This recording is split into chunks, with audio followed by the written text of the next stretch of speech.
Welcome in, everyone, to another edition of the GSMC College Football Podcast, brought to you by the GSMC Sports Network. I'm your host, as always, Tommy Brzee. It is Thursday, December 12th around here, and we got to start talking about the Bill Belichick news. Bill Belichick is officially the head coach of North Carolina Tar Heels, and I'm as confused as you are. We'll try to break it down as best we can. Obviously, more details will start to come out over the next couple of days, but wanted to get to that to start the show. Then we'll get to Army-Navy. Coming up this weekend, one of the few games that is happening this weekend. We'll break that down. Then we'll get to the two bowl games that are going to be happening on Saturday to be looking out for. Then we'll get into a little bit of transfer portal talk. The commitments have started to roll in, particularly around the quarterbacks. We have a couple of the top guys off the board and a couple more that I think are going to be pretty shortly behind here. Then we'll get to CFP superlatives. What's the most important player in the tournament? Kind of under the radar player in the tournament. Who's the best matchup of the first round? Most interesting title matchups. A lot of different things that kind of go into this. And then we'll do my CFP head coach rankings. I'm already rethinking the ones I did for the quarterbacks yesterday. Might as well do the head coaches today and do the same thing with that one. But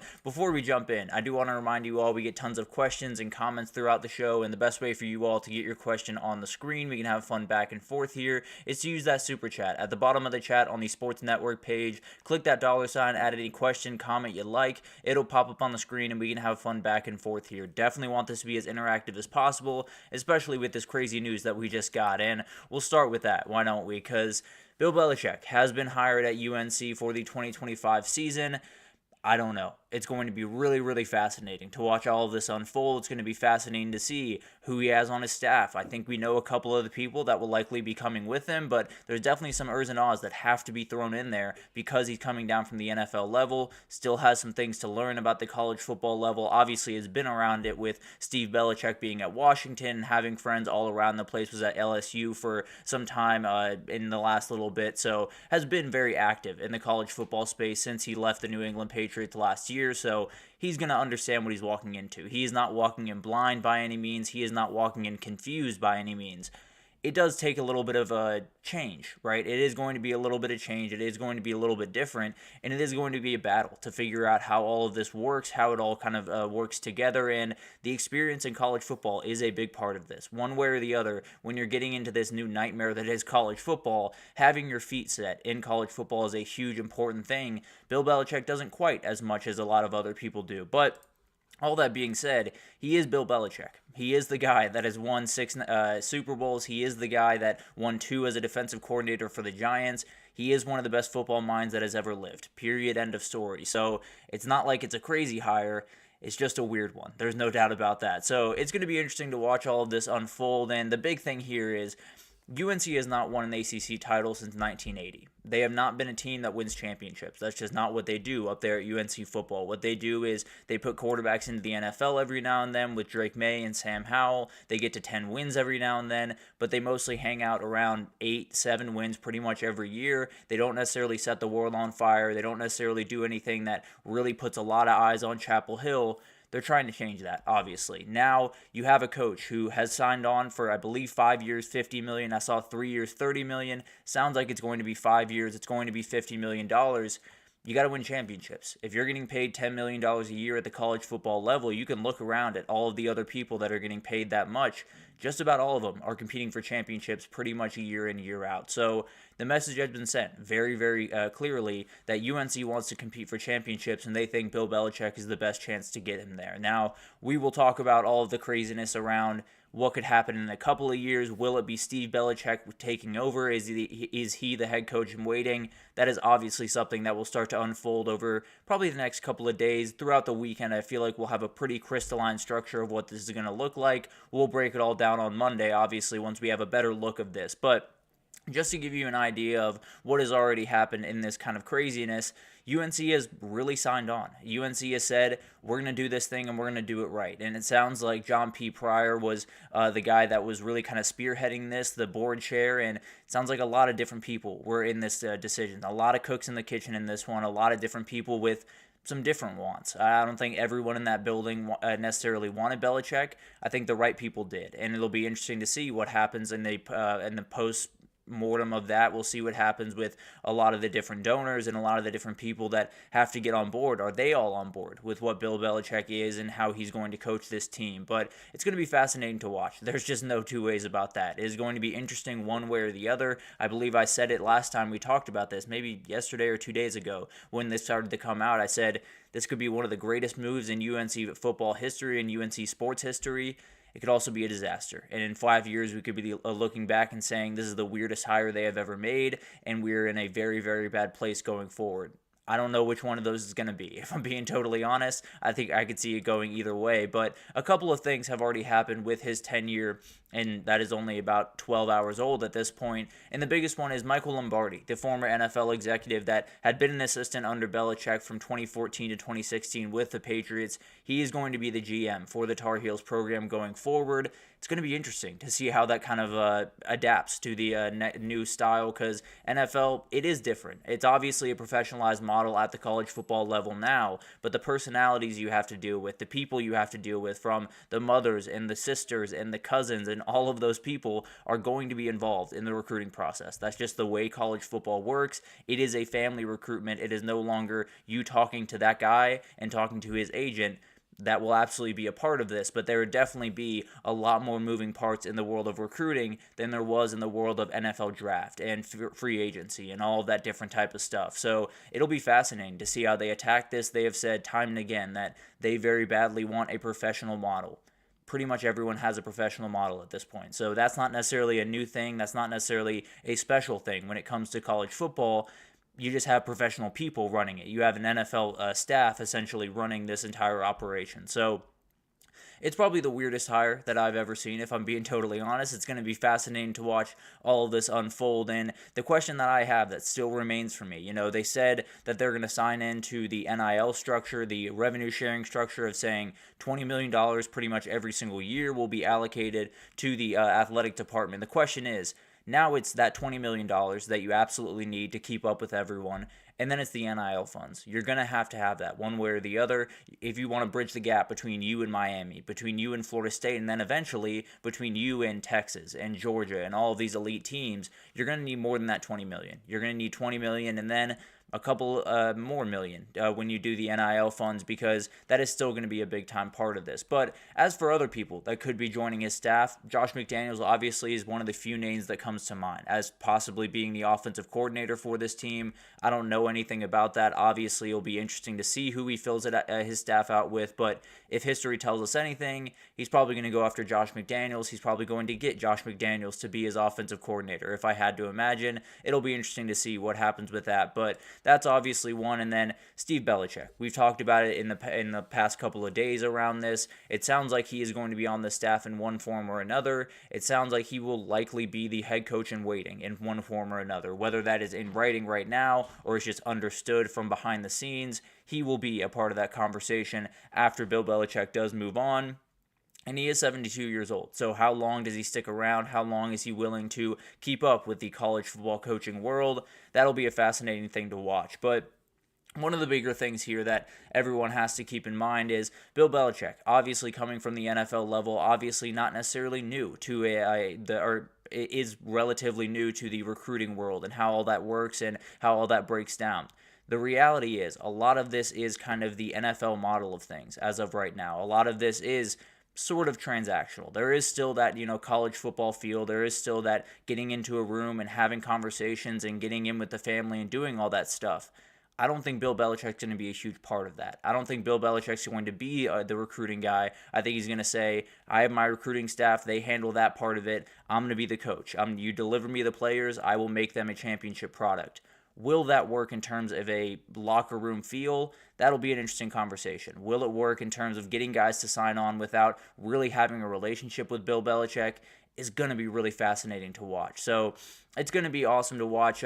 Anthony, one of the connections that he does have, he was around it as a kid. His father was actually an assistant at UNC for some time when he was younger, but also, obviously, Steve Belichick is the defensive coordinator at Washington. He's had different run-ins at different times. He coached there way back in the day, so he's been around. He hasn't been around this level of college football and this iteration of college football, at least personally. He's been around it through his son. He's been around it through different assistants that he's had throughout the years, but not necessarily him inside of college football. That has not happened in the modern era. It'll be fascinating to watch what happens here, because there is a lot of different things that have to go into this, and there's a lot of different things that the NFL coaches are going to have to do now that they didn't have to do before, that they didn't necessarily want to do before, which is go into living rooms all around the country, fly around to Friday night football games, and do all that type of thing. And it's going to be fascinating to watch this unfold, because the reality is, I don't know about you guys, but I can't necessarily picture Bill Belichick going in, flying over to Rabun County, Georgia, and going to a game to watch a quarterback play. I can't necessarily imagine that. I'm not saying it won't happen, but it's definitely going to be interesting to see how this staff works. Is it really just two staffs that are almost totally separate from each other from the coaching and the recruiting perspective? Will they work together? Will Bill Belichick be a big part of recruiting? Will it be all Steve Belichick because he's setting up to be the head coach? There are about a million questions, is what I'm trying to say here. There are a million different questions about what this is going to be, but the one thing I can say very, very confidently and without any hesitation is the expectation just changed. For UNC football, it's no longer about winning 8 games, sometimes winning 10 games, and having a fun year and having a quarterback that you send off to the NFL. You are competing for championships now. You want to win an ACC championship, and at some point, you want to make that jump to reach a national championship. At one way or the other, it sounds like he is bringing in Michael Lombardi. That is going to be the GM for the team, Anthony. So definitely going to be an interesting thing to watch, right? It's going to be fascinating to see how an NFL GM handles the college football ranks. It is a professionalized model, not quite to the NFL level quite yet. So this is going to be fascinating. There's really no other way to put it. The ACC championship is now your goal. There's no two ways about that. And then at some point you want to compete for those. I would be surprised if Bill Belichick was the head coach by that time, but at some point you want to be set up to compete for national titles. Do they have the ability to bridge the gap? It's going to be fascinating to watch. It's one of the most interesting hires that I've ever seen. It is one of those things that I just don't see it. The way that I see it, I'll put it this way. It feels like a square peg into a round hole. I can't say that it's going to be that. I can't say that Bill Belichick is going to fail, because the reality is he's Bill Belichick. He has 6 Super Bowls. He's one of the best head coaches that has ever graced football in general, and he has a lot of those. He has a lot of those moments. He has a lot of Lombardi trophies. It sort of makes sense. I understand where they're coming from at the very least. I wouldn't necessarily bet on it being a huge success, but we'll see what happens. We'll give you updates on Monday as this thing starts to really crystalline. We get a full staff. We get all of the ideas of what this is really going to look like. We'll fully update you on, but as of right now, I got no idea, and I'm going to probably leave it at that for the time being. I have no idea how this is going to work. I have no idea how this is going to unfold, but it's going to be interesting. I'll promise you that. It is going to be interesting. But a couple other coaching things before we get out of here. Rich Rodriguez has been hired as the new head coach of West Virginia, and as you can see, he was already the head coach of West Virginia. He was there from 2001 to 2007. Win 60-26 was a very, very special time around West Virginia. He returns. We'll see what happens there. Did a great job with Jacksonville State this year in the last couple of years. It'll be fascinating to watch that one unfold. Definitely interesting hire here. And then Matt Campbell. He was actually involved in the UNC job for the last couple of weeks. He has signed a deal to stay with Iowa State through the 2032 season. They hold on to a coach that they very badly want to keep in the fray. So huge for them. And those were kind of the benign coaching news. Rich Rodriguez probably should have been a bigger story, but Nick Saban decided to steal a little bit of the spotlight. It's going to be fascinating to watch that unfold. It's one thing that, as of right now, if you were asking me to put my mortgage down, I would say it's not necessarily going to work all that well.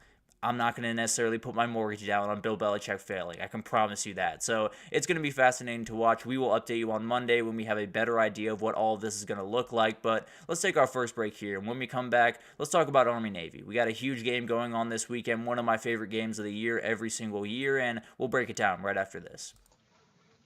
I feel like I'm losing my mind. Is everybody in the world blind? Please, Lord, give me a sign, a sign. I feel like I'm losing my mind. Is everybody in the world blind? Please, Lord, give me a sign, a sign. I wanna be the greatest. Everybody on the fake shit. I look around and feel like everybody is the fakest. I make this every day and I'm impatient. Hoping one day I blow up from the basement. Statement, the top is so vacant. I don't hear shit that I think is amazing. Waiting for my day when I'm playing. Sold out shows for 1,000 faces. Hey, give me that crown. Get in my way and to be put down. It ain't your place, all this my town. If I want that shit, then I'll get it right now. I'm losing it, the noose it fits. I'm losing shit, a stupid myth. You choose to live or choose to dip. You choose to fight or lose your grip and lose a gift. Oh. I feel like I'm losing my mind. Is everybody in the world blind? Please, Lord, give me a sign, a sign. I feel like I'm losing my mind. Is everybody in the world blind? Alrighty, welcome back everyone. We just talked about that Bill Belichick news that came out yesterday. He is the new head coach at UNC, and there's a lot of questions. Anthony has one about how Nick Saban got a little bit tired of the new way of college football. I would say Bill Belichick probably would as well. Question is, how much involved will he be in those moments? So it's going to be interesting to see what happens here, but let's get into one of the games that I love the most as we get into this kind of end of the year. We get one more regular season game after the postseason has already started, so it's going to be a little bit weird, but let's get into this Army-Navy game because this is going to be absolutely awesome. It's one of those games, apologies for that. It's one of those games that has kind of been forgotten a little bit. Anthony's talking about it right here. It's just one of those games that has kind of been buried by all the scheduling and all the different things that have been going on. We have a couple of bowl games that we'll talk about actually at the end of this that are going on Saturday.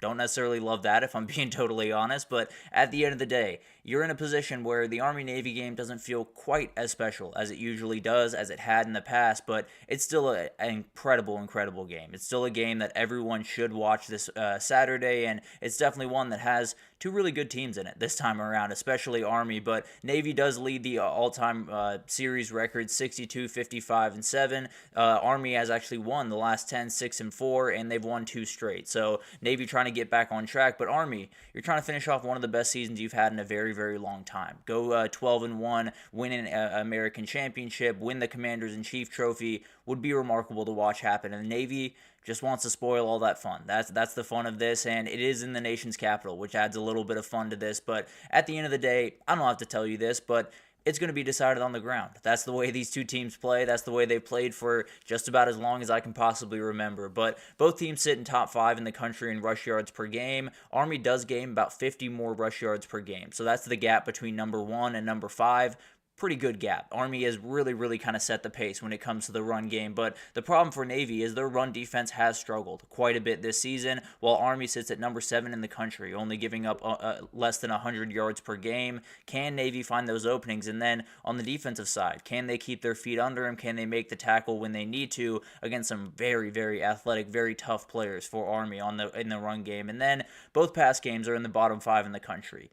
You will likely not see a lot of it. For that reason, I think it could be the difference here. When you talk about a game that is going to be so ground and pound, is going to be probably about 70-80% run plays, if we're being totally honest, that one big pass play can totally change the way this thing looks. And if you're going to find that, you're likely going to see Eli Heidenreich on Navy, 597 receiving yards, 5 touchdowns, or on the Army side, Casey Reynolds and Noah Short. They combine for 739 receiving yards and 6 touchdowns.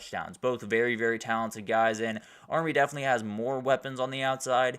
Eli Heidenreich is an absolute problem. He's a guy that can totally change this game in a second, and definitely is very talented running the ball. Absolutely can be a threat catching the ball as well. And one of the big kind of sub-storylines as we head into this thing is Jeff Monken. There is a little bit of question about what the future is for him. He is definitely a guy that is out there for a lot of the big-time jobs out there. A lot of them have been taken, including yesterday. We had the West Virginia job go off the market. We had the UNC job go off the market. So maybe he's not quite looking around the way that he was even a week ago or even a couple of days ago. So it'll be interesting to see how that kind of factors into this thing. He wants to ride off into the sunset with one more win over Navy.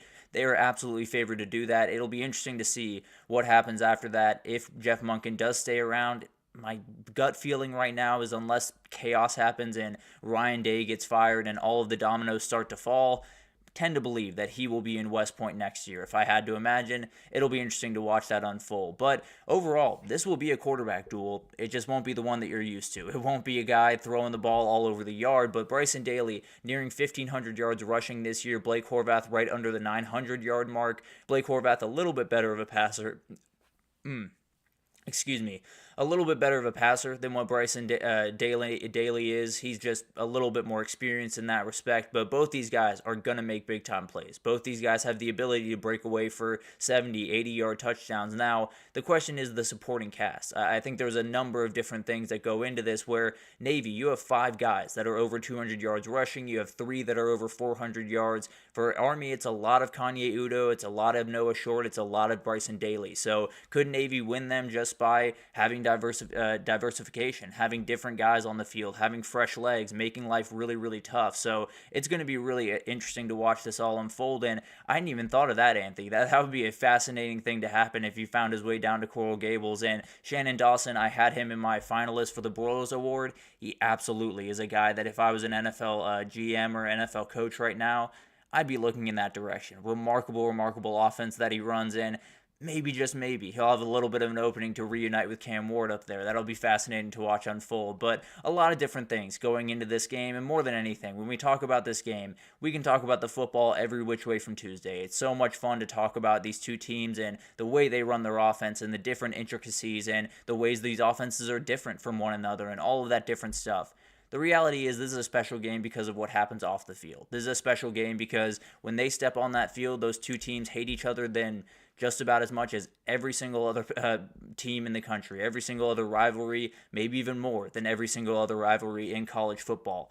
Right when they walk off the field, they are brothers again. Right when they walk off the field, they are going off and they have to join arm in arm, and it's always a really, really cool thing to watch. On and off the field, these guys are incredible people, and they have a little bit different of feeling for each other on and off the field. So it's always an awesome thing to watch. One small thing to keep your eye on from the football perspective is Navy's 126 when it comes to football field goal conversion.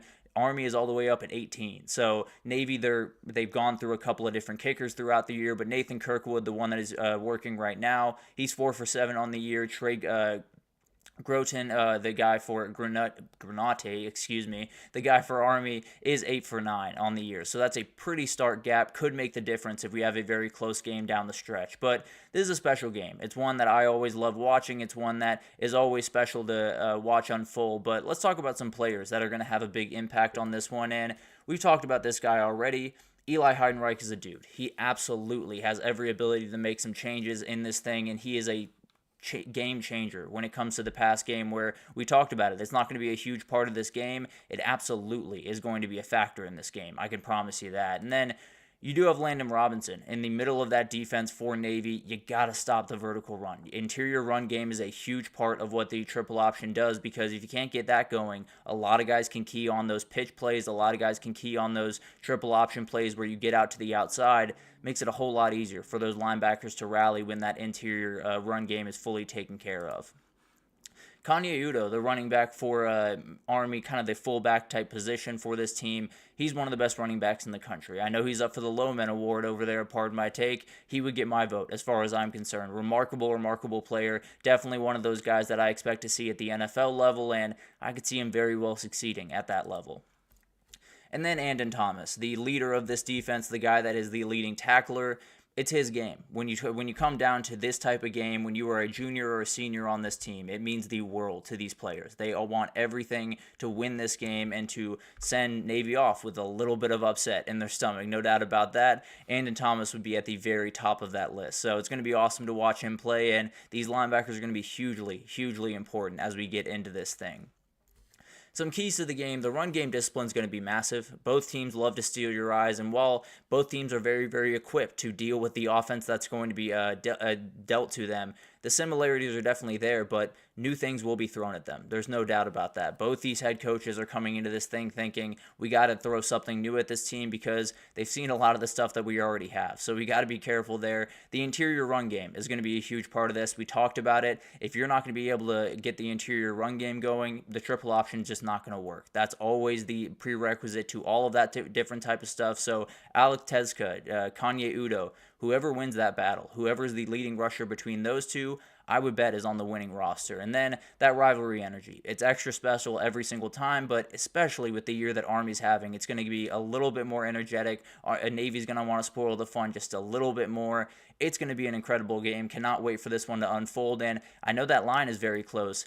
I love Army here. I think they have more talent on their team. I think they're a more crisp run offense. I think their defense is a little bit more nasty. I just think they have the upper hand in a lot of different respects here. So I'll go with Army to win this one. And I wanted to get to a couple of the comments that Anthony had here because we were talking about this. Yeah, it feels like there is a lot of different guys that it doesn't feel like the Army-Navy game quite gets the love that it deserves anymore. I would absolutely give you that. And I think when you talk about a lot of the different players that come into Army-Navy at this point, it's a lot of different questions around all of the different things. There's a lot of different questions around the way that people go about business and the way that we kind of treat this game in some respects, and the way that this game is kind of viewed by recruits, by a lot of different people, and just the changing nature of college football has created a world around this game that is not quite what this game is about. And you don't necessarily love it. You know, there's a lot of different things to worry about with the transfer portal and everything. I would love for this Saturday to just be this game, to let this game stand alone, let it be kind of a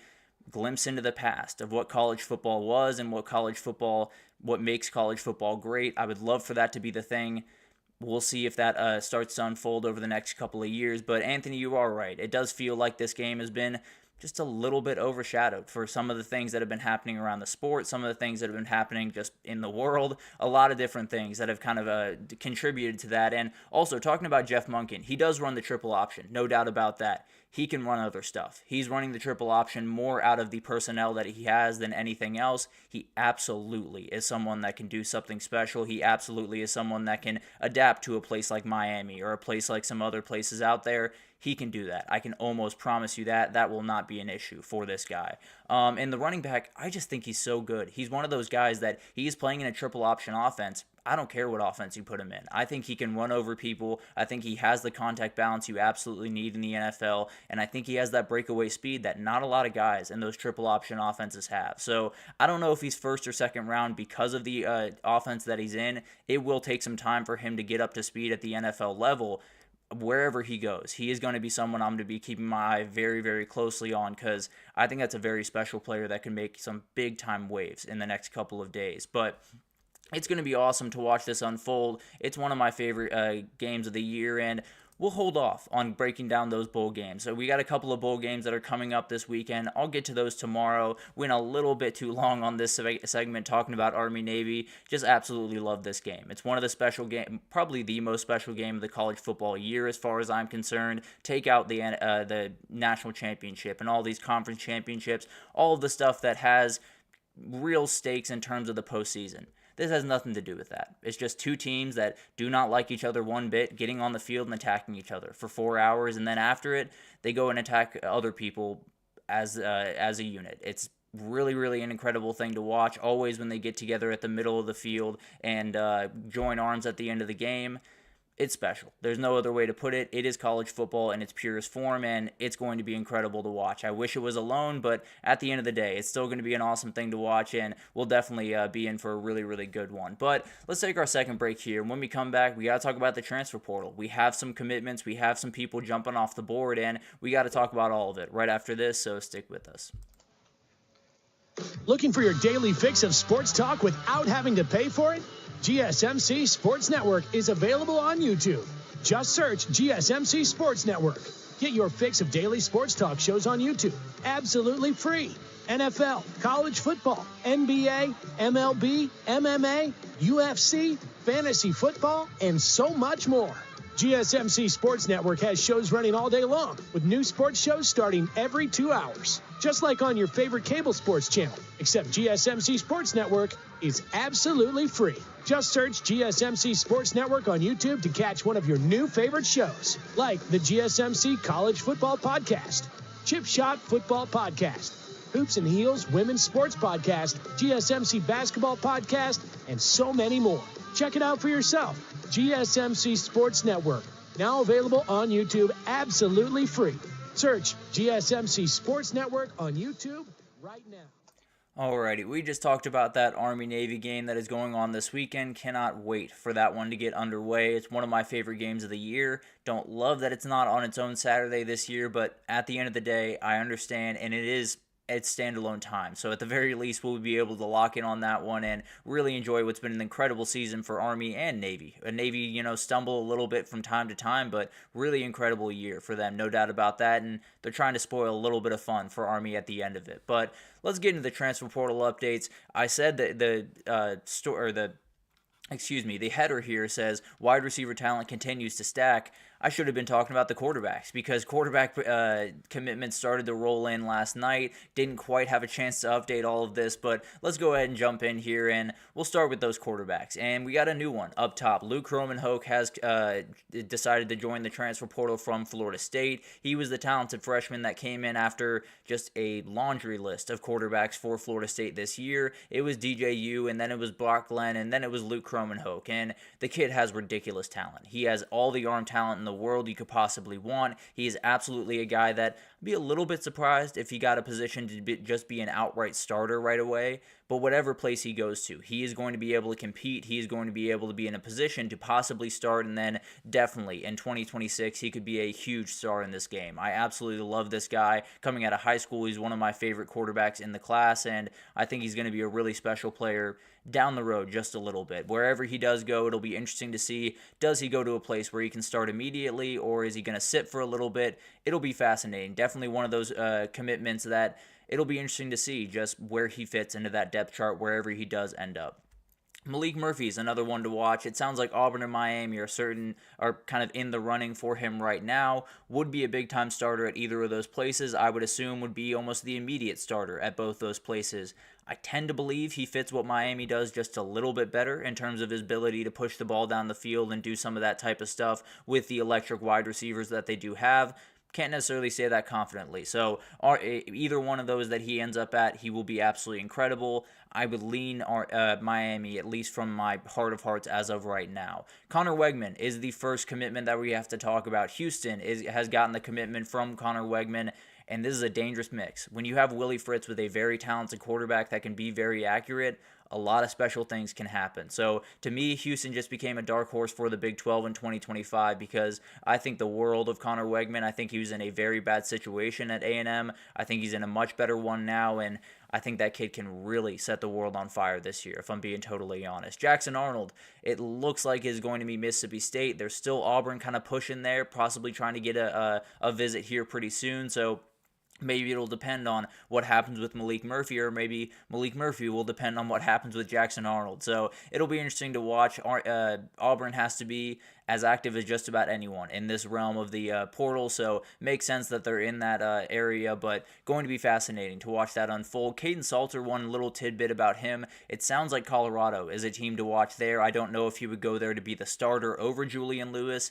I would tend to believe that's probably the better way for them to go about business, but can't necessarily confirm that. Going to be interesting to watch that one unfold, but Caden Salter to Colorado would be an electric factory. I'll be totally honest with you. It'd be very, very fun to watch. Michael Van Buren has left Mississippi State, which makes me feel a little bit more confident about Jackson Arnold finding his way over to Starkville at the end of the day, but Michael Van Buren is a guy to watch. He is in my opinion, he is a star in the making in college football. I think he has all of the tools you could possibly want. He just needs to be put in the right system. Frankly, if he finds his way over to Vanderbilt and he's their starter next year, watch out for the Commodores. I think that could be a very, very special combination between him and Tim Beck. But obviously, plenty more to happen here. Plenty more guys that will jump in, I'm sure. But let's get to a couple other commitments here, and one more guy that I'm keeping my eye very, very closely on. But let's start with Darian Mensah, a remarkably talented player from Tulane, had a great freshman year. He has walked out the door. He is finding his way off to Duke. He is committed to the Duke Blue Devils. He will take the spot of Malik Murphy. Very talented kid. Absolutely has a super high ceiling. Definitely does fit what Duke likes to do. It'll be really interesting to see what that offense looks like with Darian Mensah at the helm. Very talented kid. Cannot wait to see what he can do. And also around Tulane, just a little tidbit here, Ty Thompson has also said he's going to enter the portal, the backup quarterback, but he will start in that bowl game against Florida as kind of an audition. We'll see what happens there. Maybe he decides to stay at Tulane after that game. A lot of different stuff happening in the portal, but Ty Thompson seems to be heading that direction. He will start in that game against Florida, and then we'll see where the chips fall after that.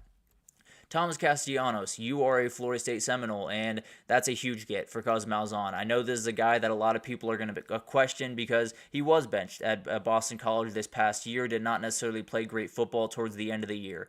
This is a Gus Malzahn quarterback, prototypical as possibly can be. He is as good for that offense as I can possibly imagine. It'll be interesting to see if they go out and get another guy with Luke Kromenhoek going out the door, but definitely a very talented guy. I expect him to be the starter for them next year, and frankly, I expect it to be a very, very fun offense to watch. Devon Dampier has made his choice. He is going to Utah, as we thought a couple of days ago. His offensive coordinator, Jason Beck, took the job there over Andy Ludwig, and it made sense. Devon Dampier finds his way to Utah, and a huge pickup for the Utes there. Chandler Morris is another guy to watch, top 5 in the FBS in passing yards this past year. It sounds like Oklahoma State is a team to watch here. Sounds like he will be visiting there later this week. Maybe he's already there, if I'm being honest. A lot of moving parts in the transfer portal, as you can imagine, but very talented kid, can sling the rock all over the field, and has played at that Power 4 level at TCU. So it'll be interesting to see who gets involved here. I think Oklahoma State would be a very, very good fit for this kid. But moving on to the wide receivers, because this is a group. It is an absolute group. There are so many dudes on here that I absolutely love. We'll start with Deuce Robinson, because he's the new name on here. He's a monster. At 6'6", he's going to be an absolute beast. I know Texas was firmly involved when he came out of high school. I would expect him to be firmly involved this time around. That being said, a lot of USC players, or there's been some murmurs at least, that some USC players are following Miller Moss wherever he goes. It'll be interesting to see what happens there. It sounds like it's going to be Missouri or Louisville. We'll figure out what happens there, and then maybe you see Deuce Robinson find his way to wherever that school is. So definitely something to watch there. I would lean Texas right now as the main contender, but obviously whenever Miller Moss makes that decision, we could figure out very quickly that the real contender was actually whatever school Miller Moss was going to. Dane Key is another one to watch. It's going to be Nebraska versus Georgia in this one, and he is at Georgia right now. They're going to try to lock that one down. If they can get this one, it would be huge for that UGA wide receiver group. Have a lot of young talent coming in with C.J. Wiley and Taylon Taylor. Adding a true veteran that is one of my favorite wide receivers in the country, I think would be a great addition to this offense. Would be a huge piece, and I would have to imagine would be the wide receiver 1 next time around for Georgia.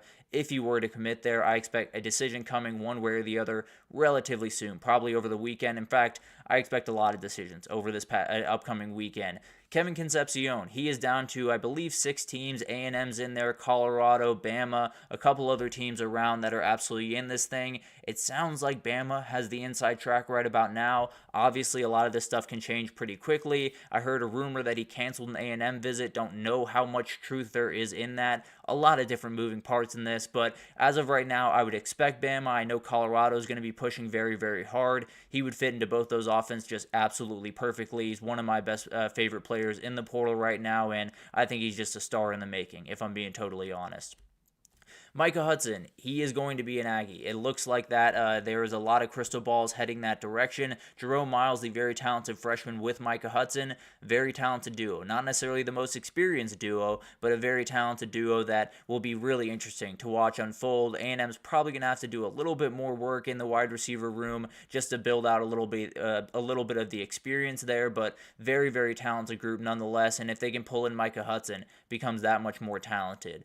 And then a couple other guys to watch. CJ Daniels has cast a very wide net. It sounds like South Carolina's in, Florida's in, a couple other teams around, and then Georgia Tech seems to be the team that actually is in this recruitment. It'll be fascinating to watch. They just lost Eric Singleton, who has kind of been bouncing around with some different rumors. Auburn, Georgia, a lot of different teams that are in for Singleton, a lot of more teams that I assume will be in for Singleton by the end of that thing. But CJ Daniels, it'll be interesting to see where he ends up. If he ends up as a Yellow Jacket, he will be the number 1 wide receiver on that team immediately, and I think he could do an absolutely incredible job at that place in that system. But it'll be interesting to see what happens. A lot of teams still very much after this kid.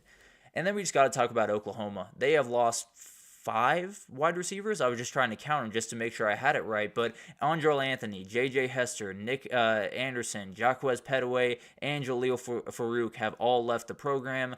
Genuinely, I think they have 3 guys on the roster that are wide receivers right now. It is insane what has happened over there at Oklahoma, really across all the positions, but especially at that wide receiver position.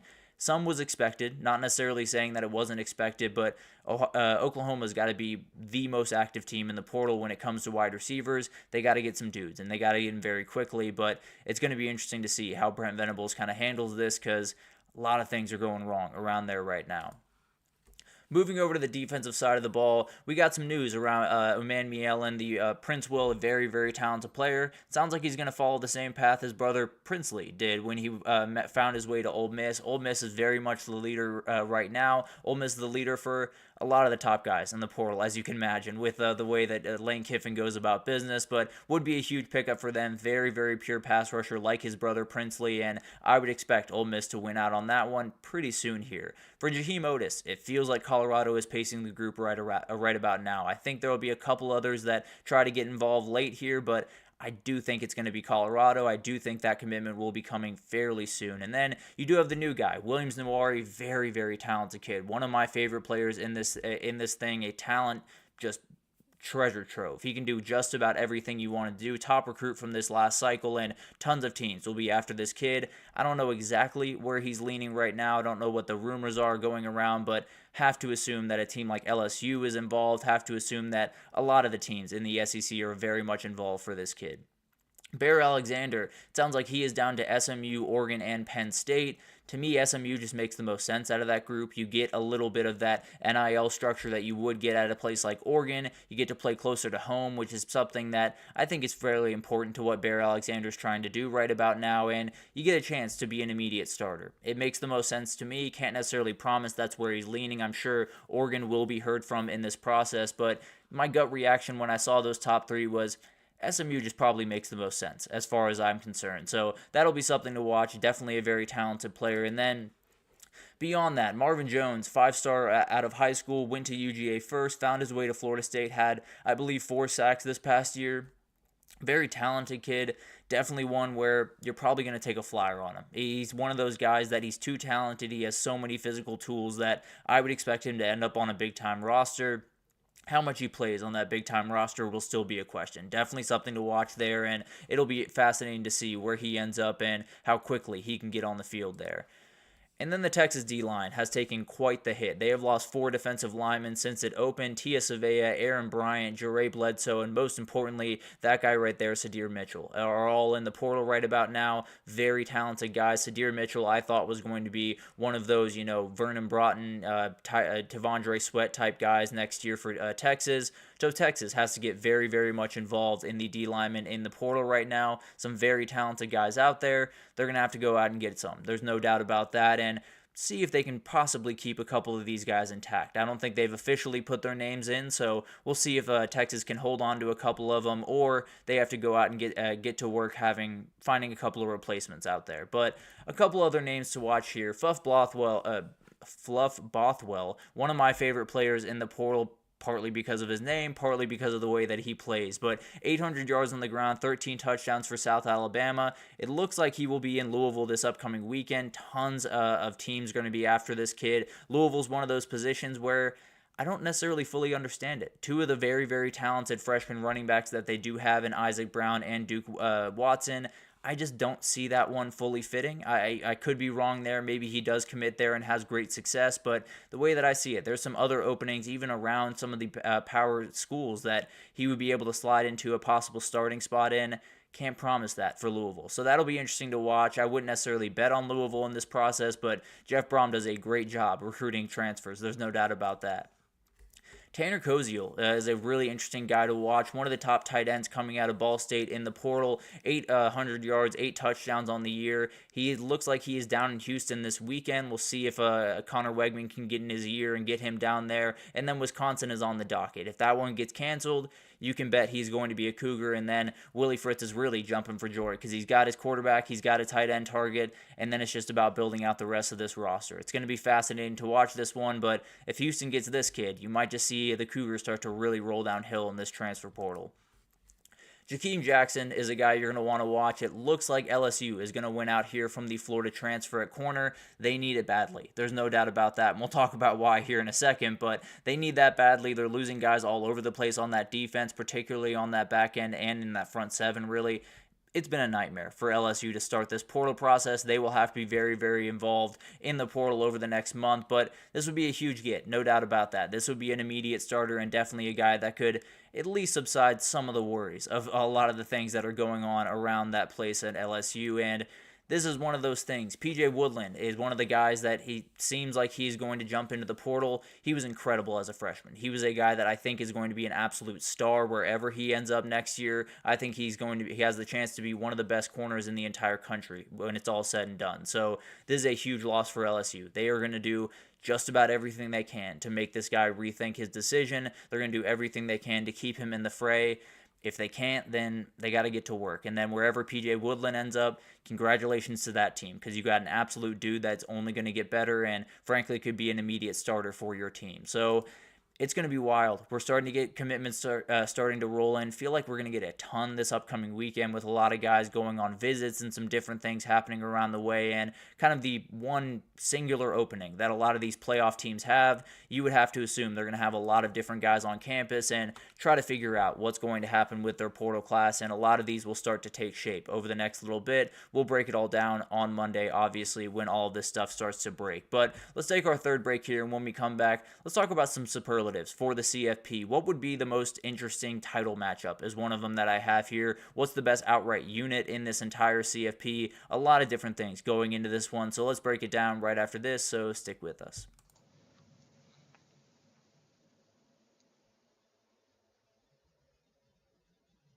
For the best and latest podcasts available anywhere, go to the podcast app on your cell phone and type in GSMC to access free content-rich podcasts on health and wellness, book reviews, sports, entertainment, relationships, social media, movies, technology, finance, and even weird news. Subscribe and download the GSMC Podcast Network's family of shows, available everywhere podcasts are found.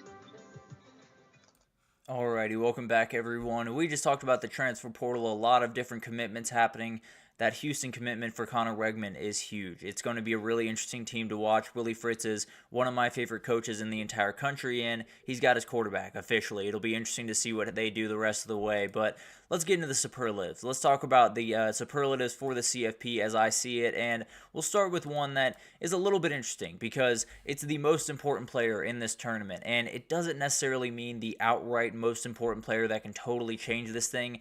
Maybe a little bit under the radar. The first one, not quite as much, but the next two, a little bit more different of how important they can be and how they can change this race. But it starts with Drew Aller. He is a hugely important player in this thing. He is a guy that I think he's playing the best football of his career right about now. He can take this team to a national title. There are still people that will say, well, James Franklin can't win the big game. Well, James Franklin hadn't had a quarterback like this one. He is a very, very talented kid. He can make all the types of throws you need him to make. Obviously, got to avoid some of the mistakes that he had this last weekend, but the kid can play. He's absolutely incredible, and I definitely think he's a hugely important player that if he hits the right buttons at the right time, he can win this team a national championship. He can get Penn State over that hump, and the change in narrative would be incredible to watch unfold. Gunnar Stockton, obviously, is going to be a hugely important player in this thing. He is the guy for UGA. He is the guy for one of the most important programs in the entire dance. He's the guy that has to lead them to 3 of the last 4 national titles. Talk about pressure. You are in the position where I believe he's going to make his very first start against a Notre Dame or against an Indiana in a Sugar Bowl. It's going to be fascinating to watch what happens with this kid. He can rise to the moment. He can, shy away from it. From what I've seen from this kid, he is going to rise to that moment. He plays with a little bit of something about him, and I'm wanting to use a different word than something, but he has something about him. I'll leave it at that for the time being. Very talented kid. He is going to be one of those guys that for the next 3 weeks, you know that is your job. You know that you are the guy that has to lead them to a championship. It's put up or shut up time for Gunnar Stockton. We'll see if he can pull this thing off. And then Arch Manning. This obviously is a little bit different of a one. I do not expect Arch Manning to be the starter for Texas throughout this thing. I do not expect him to take over for Quinn Ewers. He will be used in this tournament. I can absolutely promise you that. I cannot imagine Steve Sarkisian is going to make the same mistake twice around not using Arch Manning quite as much as he probably should have in that SEC championship. He even said as much in his post-game interview. So the question is, he's going to have to be asked to make a big play at some point. Can he make it? And on top of that, can he do the thing that a lot of people have criticized Quinn Ewers for doing and push the ball downfield and make those one or two big-time plays in the pass game as well as in the run game? And then you never know what happens with Quinn Ewers. He's always a guy that has been a little bit injury-prone. Maybe you will have to take over and just be the guy at some point. So those are the guys that I'm watching pretty closely in this tournament for totally different reasons, obviously, but three guys that are definitely hugely important to how this tournament's going to play out. Best first round matchup, I got to start with Clemson, Texas, and man, there are a lot of people picking Clemson in this thing. I'm starting to rethink what I'm doing in these predictions because the storylines are going to be incredible. Clemson is a team that loves to be an underdog. That's what Dabo loves to be. That's where he loves to operate, and there's going to be very few games throughout this thing that he will not be an underdog in. Maybe if he gets on to Arizona State, they'll be the favorite there, but probably not, if I'm being totally honest. So it's going to be fascinating to watch this Clemson team. Two quarterbacks that are as good as you will find in the country. I know Quinn Ewers has his issues. Let's be totally honest. He is at very least a top 5 quarterback or top 10 quarterback in the college football world. But at the end of the day, two really, really good teams, two great coaches in two different parts of their career. It's going to be a really, really fun one to watch and definitely one that could have a little bit of upset potential for the Clemson Tigers. Notre Dame, Indiana is one that I just love. I love the stuff surrounding this one beyond the football field, where you do have a lot of Indiana fans that were Indiana basketball fans and Notre Dame football fans. They're going to have to recalibrate just a little bit for this matchup. They're going to have to go against Notre Dame for maybe the first time in their lives. They're going to have to lean into the Indiana love, and it's going to be fascinating to watch because it is either the changing of the guard, an Indiana team kind of making their way to the top of college football, or it's Notre Dame reemerging as one of those teams that absolutely can compete for national titles, starts to win this game, and then you got to beat the big dogs. You got to beat Georgia and see if you can take that big-time step. And then this is the best one. I don't think anyone has to be told that. Tennessee, Ohio State is going to be downright special. It is the best talent perspective from all of these games. Clemson, Texas is very close behind, but these two getting after each other is just going to be special. The Ohio State storylines, the Nico storylines, can he take over and be the player that we've seen in flashes throughout his first year, but definitely going to be a very, very interesting game. I've made a tentative pick on Tennessee yesterday, but we'll see what happens with that. Obviously, I'll pick that game in a little bit more detail next week. It's going to be a fascinating one, the one that I am very much most excited to see. Most interesting title matchups. Let's start with Arizona State, Indiana. Why not? What if we saw the Sun Devils against the Hoosiers in Atlanta at the end of the year? It would be as weird as can be. I can promise you that, but it'd be a lot of fun. Both these offenses are really, really fun to watch. I really like both these head coaches, both that are very much deserving of Coach of the Year in whatever capacity you want to give it to them. Love these two guys and definitely love the quarterbacks. They're two very different guys in two very different parts of their career, but it's going to be awesome to watch. Definitely will be a very interesting title matchup. Wouldn't necessarily be the one that I think the TV executives would love all that much, if I'm being totally honest, but I don't care about that. I love the good time football. I love a little bit of a weird matchup. This would be exactly that in Atlanta for a national title. Then we'll go a little bit more old school with this one. Texas, Notre Dame, that's a media dream. Let's just be totally honest. This is two historic programs that haven't been on the mountaintop for almost 2 decades. They're waiting to get back on the mountaintop, and this would be the moment. I got to be honest with you. I think the ESPN crowd, I think CBS, whoever you are in the world of college football media, you'd be jumping for joy. Let's just be totally honest. These two programs, these two brands going at each other on a national title scale, it would be downright special for a lot of people, especially the TV executives. And then finally, this one would just be a war. This one would just be an absolute drag-out war between two coaches that what they do is make their teams tough. They don't do anything else. They're a group of coaches, especially from the Nick Saban tree, that said, we are not going to get beat. We are not going to be a team that allows a team to come in here and just physically beat us. Both those teams feel that way. So it's going to be fascinating to watch. Can Gunnar Stockton win a title a la Cardell Jones? Can Dylan Gabriel end his historic career with a title? Just really good stuff all around with this matchup. Could not wait for this one if it were to happen. I think this is the two best teams in the country going into this thing, and I think it could be one of those matchups that could be downright historic in Atlanta at the end of the year. The best unit in the CFP is a big-time question because you have the Notre Dame defense, you have the Indiana offense, you have so many different people that put up so much great numbers. You have the Tennessee defense. But the Ohio State defense is downright special. It is the most talented talented unit in the CFP by a pretty comfortable margin, if we're being totally honest. They are athletic, they are long, they are physical, they can do everything you want them to do. They are number one in the country in scoring defense and in opponents' yards per game. They're remarkable. They're absolutely all over the field. Obviously, don't play those big-time, throw-it-over-the-top offenses that sometimes you do in the SEC and the Big 12 and some other places, but they fly downhill. They hit you very, very hard, especially that guy right there. They're a really, really good unit, and I expect them to be the one that has to lead the way for Ohio State to win a national title.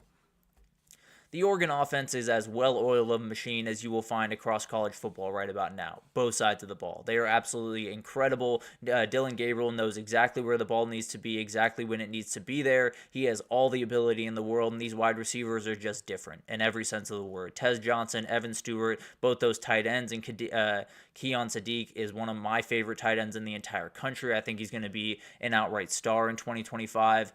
This offense is ridiculous. They hit you from so many different places, and it's going to be a nightmare to stop this group in a single elimination style tournament.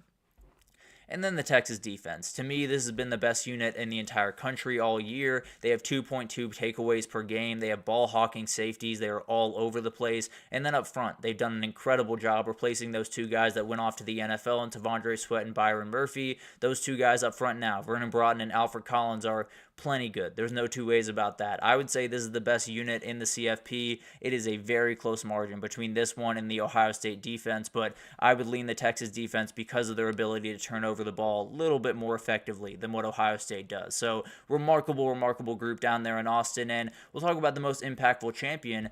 Talk about the Texas Longhorns. This would be Texas being back. This would be the moment where that meme becomes not a meme anymore. It just becomes reality, because this would be Texas winning a title for the first time in 19 years and reeling in the top recruiting class. The portal class, I'm sure, will be more than fine as well. This would be a change to college football's hierarchy. Everyone knows that Texas is in the hunt. Everyone knows that Texas is among the best programs, among the best teams in the country, and people expect them to be there for quite some time. You win a national title, and a lot of things change in a hurry. This Texas program becomes a boulder rolling downhill that is about 500 tons. They are going to be incredibly hard to stop, especially in the NIL era. If they have a trophy to go put in that trophy case as well, they're going to be a tough team to stop going forward. I'll just be totally honest. That program could take off and leave everyone else back in the dust. Ohio State. Obviously, this would mean a ton in so many different ways, but it would be the most confusing champion. There's no two ways about that, because the Ryan Day questions would still be there. You'd still want to beat Michigan. You'd still want to do the things that they have not done the last 4 years, but you would be national champions, and you'd have to figure out how you would handle that. I'm sure fans would handle that in different ways, but I can promise you they'd be lifting that national trophy. They'd be feeling great about themselves, and then a couple of Ohio State fans in the back of their head would just be saying, but we got to beat Michigan next year. I promise you that. So it would be a very interesting one. It'd be very impactful in a lot of different ways. I can promise you that. And Oregon's number one. Let's be honest. First national title in school history. Dan Lanning arrived and become one of the elite coaches in the country. On top of the recruiting world, the NIL darling. They're the team. They're the team that this would be a ground-shaking moment, just like Texas, just like a lot of these elite teams that have been able to win titles and take over the sport. This would be no different. Oregon has everything you could possibly want to have. The only thing that they don't have is a bunch of recruits right around them in the Pacific Northwest. They're more than fine going down to California and going down to Texas and going down to Louisiana and all the different places they have to get those recruits. So maybe I would lean a little bit over Texas in terms of impact of a championship on the rest of college football.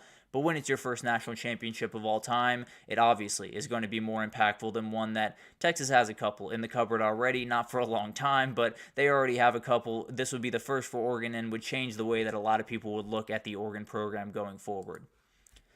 And then coach under the most pressure. Dabo Swinney is this is a crossroads. One way or the other, his program is going to change for a long, long time to come, and maybe for the rest of his tenure around there. Because you look around what Clemson is right now. They're not necessarily super aggressive in the portal, although they're getting a little bit more involved this time around, and will be fascinating to watch what happens there. They're a very, very talented group. The reality is he's got to prove that his way is the right way of doing things.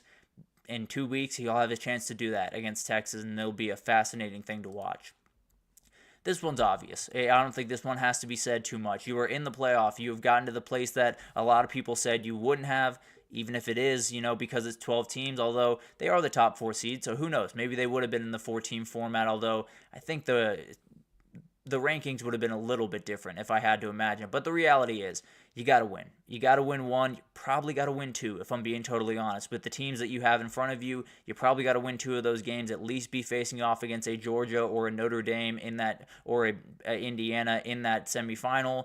And then the chips will fall where they may. But you got to prove some people wrong. You got to get that big-time win on a big-time stage, and he's got a great chance to do it. And then it doesn't need to be said, this is the guy. There's no two ways about that. He is coaching for a job. He knows what he needs to do. I don't know if it's get to the national title or win it. He's got to do one of those two. I can almost promise you that. So it's going to be fascinating to watch this one unfold. But when you talk about pressure around college football, there is not a soul, there is not a person that has more pressure than Ryan Day does right now. He's going to have to deliver against Tennessee, one of the harder teams that he's going to have to play throughout the year. It's going to be tough. There's no two ways about that. But he's had pressure pretty much the entire year. Hopefully he'll be able to handle it in this moment. But let's take our last break here. When we come back, let's talk about those head coaches. Let's rank all the head coaches in the field. I feel okay about this. I love all these head coaches, so it's incredibly hard to split hairs here. But I'll roll with what I have right now. I feel pretty good about it, but I'll break it down right after this, so stick with us.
Alrighty, welcome back everyone. We just talked about some of the superlatives that I have as we head into this thing. I have to believe that Oregon getting their first national title will be the most impactful of the group, but let's be honest, everyone would have a huge impact with this national title, especially with it being the first 12 team. It would be a huge moment for any one of these programs. Ohio State got the first playoff ever with the 4 team. Can they do it again with the 12 team will be a fascinating thing to watch. But let's get into my CFP head coaching rankings. I did this with the quarterbacks yesterday, and it was very painful. I love all of these quarterbacks. They're all very, very talented guys. I love all these coaches. They're all elite coaches. They're all guys that I expect to be very, very successful in this field, whether it's at the school they are right now or moving on to another place. All of these guys are incredible. I want to get that out there off the top. I played around with some different things here and there based on some experience factors going into this thing, based off just who I think is going to be more ready on game day. A lot of different things kind of went into this, so spare me just a little bit is kind of the final thing I'll say here. But let's jump in. I'll have Spencer Danielson here at 12. I have all the respect in the world for what he has done at Boise State. It's been absolutely incredible to watch him unfold, and I think he's going to be a star in the college football world for years to come. That being said, he is at the G5 level. He does have to kind of up his game just a little bit. As you get into the playoff, there's a lot of different coaches that have been here quite a few times, have experience in this place. You're going to have to be able to meet them where they are, and that's going to be a huge, huge thing for him to do. Obviously, having number 2 makes that a little bit easier, but as of right now, I'd rank him as the number 12 head coach in this thing. I thought about bumping him up one more to this Rhett Lashlee spot. Rhett Lashlee I have here at number 11. He has done a great job of flipping this team from where they are even to begin the season, from where they are now. Made a QB change, fixed some of the issues that they had with discipline, with penalties and some turnovers and some issues that they were having early in the season. Got all of that fixed up, has a really, really good team that is working very, very well. The game experience is the one that kind of holds me back here. Being in the CFP is a totally different beast. Playing against some of these elite teams outside of the ACC is a totally different beast. So it's going to be fascinating to see what he can do up there in State College. But as of right now, it just comes down to hasn't quite coached at this level quite as long as I feel confident in him being able to execute this, especially when you're a head coach in the ACC. Having to go up to Happy Valley is a little bit of a new thing for you, but have all the respect in the world for him. Definitely a very capable head coach. It'll be interesting to see what he can do in the playoff.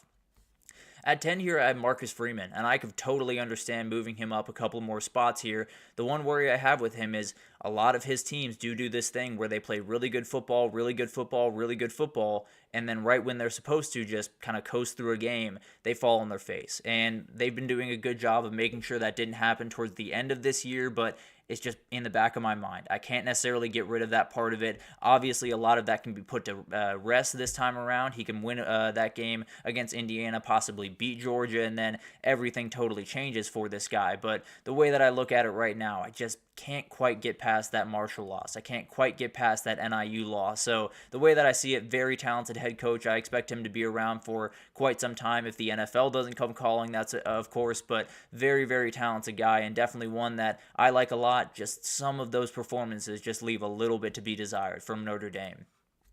Curt Cignetti has been incredible to watch. I do not want to feel daunted here. I promise you I am not. So please do not come after me, Hoosiers fans. But he's going to be a star in this field. He has been absolutely incredible this year. He has rebuilt a program that no one betted on. Not even myself. I didn't even think about Indiana when I was thinking about the playoff. I'll be totally honest at the beginning of the season. But he is a guy that has every ability to be one of the elite head coaches in this field in the next couple of years. And the reality is the only thing that's holding me back here is that Ohio State performance. It was very different from every other performance they had all year. He's more than capable of making sure his teams are ready to take care of the business that they need to take care of. And in this year, it's a hugely important thing to be able to do. But the reality is you're going to have to play an Ohio State. You're going to have to play a Georgia. You're going to have to play an elite team at some point. You're going to have to play a Notre Dame in a couple of weeks here. You're going to have to play some of those elite teams throughout this thing, and can he rise to that moment the way that it came up a little bit short against Ohio State? And very, very talented coach, but just not quite to the level of competing with those elite teams on a consistent basis where I can feel very confident. This is the one I wanted to move higher. I'll be totally honest with you. I fought myself. I thought about bumping him just a couple of spots higher because I love Kenny Dillingham. The job that he has done at Arizona State has been, in my opinion, the most impressive of the year. That's why I gave him Coach of the Year yesterday. He has been absolutely incredible. The offense and defense have been remarkably improved. The playoff spot is just about shocking people. He was talking about it. I was actually watching him on Pardon My Take here a second ago. He made me want to bump him up a little bit more because he's so much fun to listen to. He is such a football guy, and he's one of those guys that he's one of my favorite coaches in college football, maybe my favorite coach in college football right about now. The reality is he hasn't quite gotten to this level yet. The reality is he hasn't coached in a CFP game. He hasn't coached in these big time moments quite as much as you would love for those other coaches to have. So I had to drop him a little bit. If I'm being totally honest, I had him up there near like 6'5". So I really, really like this coach. Thought about bumping him up a little bit more, but when it came down to it, I leaned a little bit more on the experience in those big-time games. James Franklin here at 7, and I understand people have beef with James Franklin. I understand people are saying he can't win the big one. He's not going to be able to get things done in this moment. And I understand that take. I'm not necessarily leaning away from that take by any means. But what I am saying is he does get 10 wins a year. He does put his team in a great position to take care of the business that they need to take care of the teams below them. And I think when you look at this path that they have, SMU is objectively below Penn State. Boise State is objectively below Penn State from a talent perspective, from an execution perspective.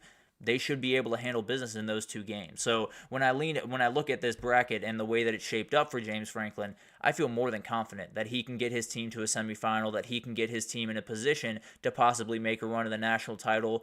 and then you got to get over the big-time hump, whether you're coaching against Marcus Freeman or Kurt Cignetti or Kirby Smart, you're going to have to step up to the plate. I still have my doubts about him, but I had to put him at 7 here. Has more experience than some of the guys below him. Very talented coach, and I expect him to continue to be a very, very good coach. We'll see what happens if he can change a little bit of the narrative this time around.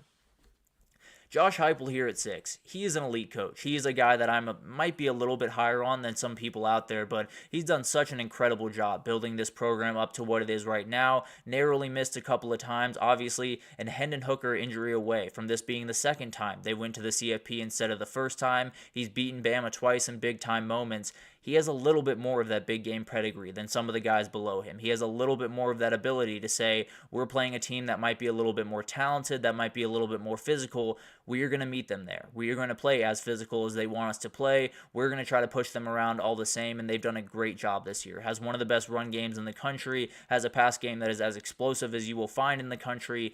I really like Josh Heupel. I could see people dropping him a little bit below, Kenny Dillingham, maybe James Franklin, a couple of these guys.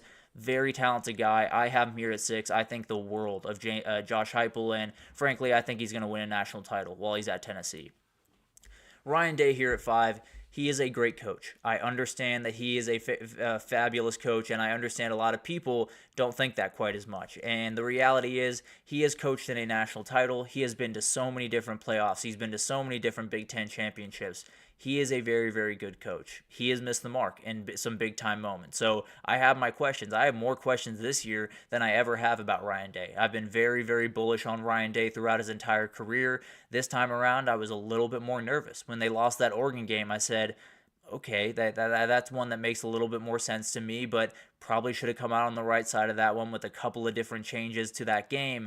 And then you lose to Michigan, and then a lot of the questions start to come back up. So I did drop him a little bit here, further than I thought I was going to, but the reality is, when I look at this program right now, I can't feel confident that every single time they play a big-time game that they are going to be the more mentally and physically tough team on the field, and that's what it's going to come down to in this tournament.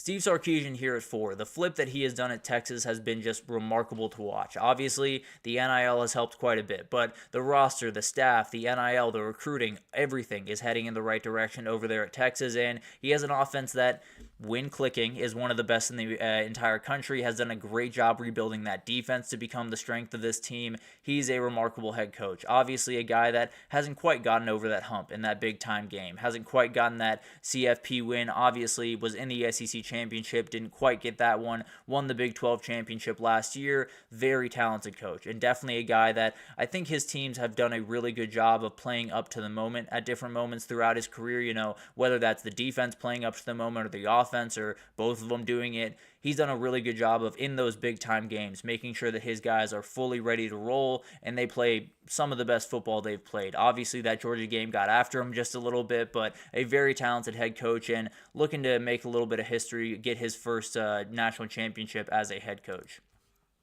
Dan Lanning here at 3. He is building a beast up there in Eugene. And I understand, even compared to Sark, he doesn't quite have the accolades that a lot of these other guys have.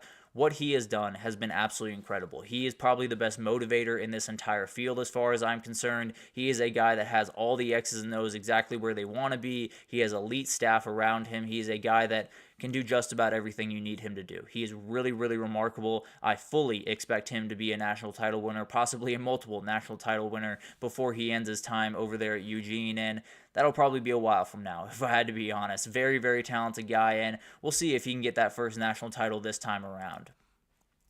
I get it. Dabo Swinney has struggled the past couple of years. It is still Dabo Swinney. He still won 2 national titles in the height of the Bama era. He has still built Clemson into what it is today, and before he got there, it was just about nothing. And now Dabo Swinney came in, totally changed the way we look at Clemson, and he is an underdog against Texas. That's exactly where he wants to be. So we can question the approach. We can question how good they are going to be moving forward over the next 5-10 years. What we can't question is this guy knows how to win. We can't question is this guy in big-time moments has been able to step up to the plate like he did this past weekend against SMU. He's going to try to do it in Saturday again in Austin, and it's going to be fascinating to watch unfold. He is still one of the very best coaches in the entire country. He's obviously slipping just a little bit. I won't lie to you about that, and definitely thought about ranking him a little bit lower, but when it comes down to it, two national titles in the middle of the Nick Saban era, you're going to be number 2 on my list. No doubt about that. Number 1 is Kirby. This is the best coach in the country, period, end of story. There's really no argument to be had here. There are a couple other guys that are nipping at that number 2 spot. That's about all they're going to do.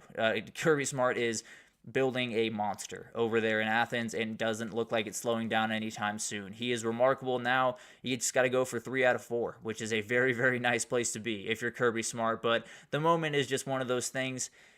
The biggest thing here for why Kirby Smart is better coach than just about anyone in the country, and specifically in this field, is his team flips a switch better than anyone in the entire country, anyone that just about I've ever seen, if I'm being totally honest. They have an ability to go into a locker room and then come out after halftime and be a totally different team. They did it in the SEC Championship, and I have to imagine they're going to do it for just about the majority of the playoff. A very, very talented head coach, the very best head coach in the country, and I don't see that changing anytime soon. This was a very hard list to put together. I love some of these guys. Kenny Dillingham's one of my favorite coaches in the country. Wanted to rank him a little bit higher. Josh Heupel, I absolutely love. Might be ranked a little bit too high for some of the people out there, but a lot of remarkable coaches in this thing. Cannot wait to see how all of this unfolds, and one of these coaches is going to make some waves. One of these coaches is going to change the way that he is perceived in the college football world, and it's going to be a pretty special thing to watch. But that'll do it for this edition of the GSMC College Football Podcast, brought to you by the GSMC Sports Network. Your support means a lot to us, so please remember to subscribe to the show, leave a positive review. It does make a huge difference. Also, follow us on Facebook, Twitter, TikTok, Instagram, all the social pages for all the content and updates you could possibly need. We have great people doing great work across every single sport you could want. So anything in the world of sports you need, come on over to GSMC and we have you totally covered. But thank you once again for listening. I'll be back tomorrow to break down who I actually think can win a national title and so many more things. So I'll see you then.